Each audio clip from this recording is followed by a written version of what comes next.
So this is for Goldilock's planet. Here is the teacher's guide that tells you what every lock should be.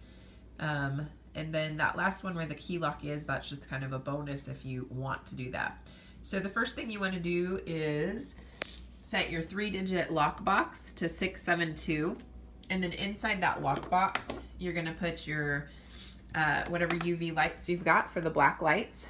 And then you're also going to put this sheet for the students. And what I have done is I have folded them up, and then I just have enough in there for each of the groups. And then I would let the kids know that you only need to take one of those. And then that box is taken care of, and that box is done.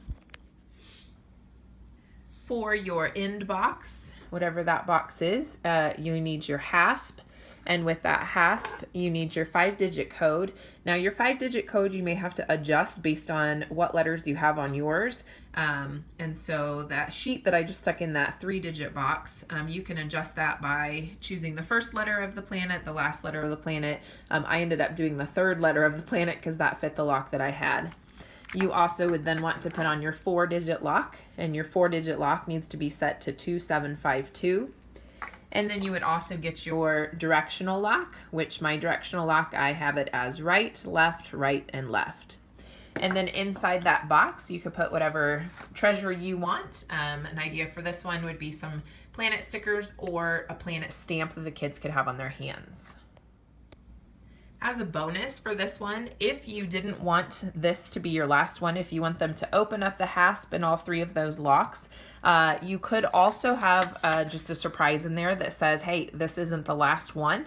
And so my friend and I, we just had a bunch of those extra keys for the key locks. And so we numbered them 1 through 8. And then they have to choose the key that would fit the final lock, the key that's just right, which would happen to be Earth's key, which we have set at number 3 because it is 3rd from the sun. So you could do that, and these keys for my kids, it will be on a globe. So using the planets, you'll use your invisible pen and your black light.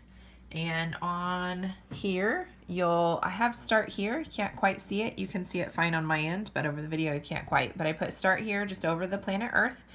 And then I have number 1, go to Mars. So that would take them to the right to Mars, where it then says go to Mercury, which would take them to the left, which then says go to Neptune, which would take them to the right because you'll put them all in order.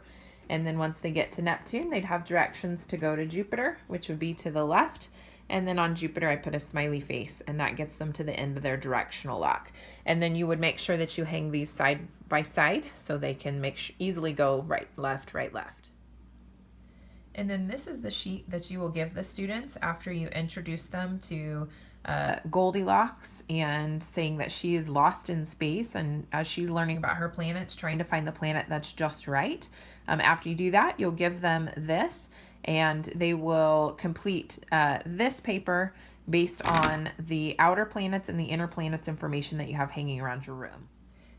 And this paper will also, the outer planets will get them the 3-digit lock, and the inner planets will get them the 4-digit lock. So the 3-digit lock gets them to the black light and to the other activity sheet, remembering that on the other activity sheet you do need to have the internet, and you need to have a YouTube video with the link maybe posted if you're doing younger grades, maybe saved as an icon. So around the room we have the outer planets listed, and then I have inner planets here.